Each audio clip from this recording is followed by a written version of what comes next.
this is Mrs. Brooking representing your physical education department and the specials team. I'm going to read chapter 4. At Micah Area High School, Hillary Kimball was famous for three things: her mouth, the hoax, and Wayne Parr. Her mouth spoke for itself, most often to complain. The episode that became known as Hillary's hoax took place in her sophomore year when she tried out for cheerleading.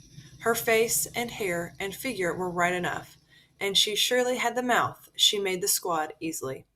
And then she stunned everyone by turning it down. She said she just wanted to prove that she could do it. She said she had no intention of yammering and bouncing in front of empty bleachers, which was usually the case, and anyway, she hated sports. As for Wayne Parr, he was her boyfriend. Mouth-wise, he was her opposite. He seldom opened his.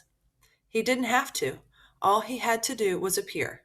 That was his job, appear. By both girls' and boys' standards, Wayne Parr was gorgeous. But he was more and less than that. In terms of achievement, Wayne Parr seemed to be nobody. He played on no sports team, joined no organization, won no awards, earned no A's. He was elected to nothing, honored for nothing, and yet, though I did not realize this until years later, he was Grand Marshal of our daily parade. We did not wake up in the morning and ask ourselves, what will Wayne Parr wear today?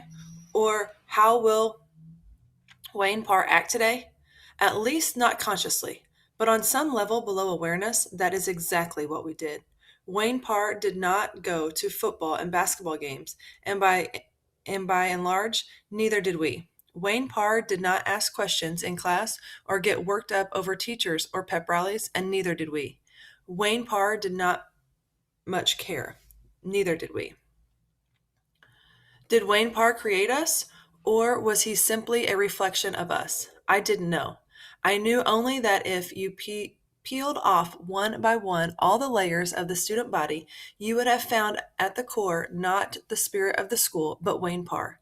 That's why in our sophomore year, I had recruited Parr for the hot seat.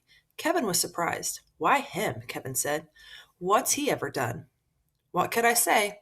That Parr was a worthy subject precisely because he did nothing, because he was so monumentally good at doing nothing. I had only a vague insight, not the words. I just shrugged. The highlight of that hot seat came when Kevin asked Parr who was his hero, his role model. It was one of Kevin's standard questions. Parr answered, GQ. In the control room, I did a double take. Was the sound working right? GQ, Kevin repeated numbly. Gentleman's Quarterly, the magazine? Parr did not look at Kevin. He looked straight at the camera. He nodded smugly. He went on to say he wanted to become a male model. His ultimate ambition was to be on the cover of GQ. And right there, he posed for the camera. He had that disdainful model look, down pat, and suddenly I could see it. The jaw square as the corner of a cover, the chiseled cheek, the perfect teeth and hair. That, as I say, took place toward the end of our sophomore year. I thought then that Wayne Parr would always reign as our Grand Marshal.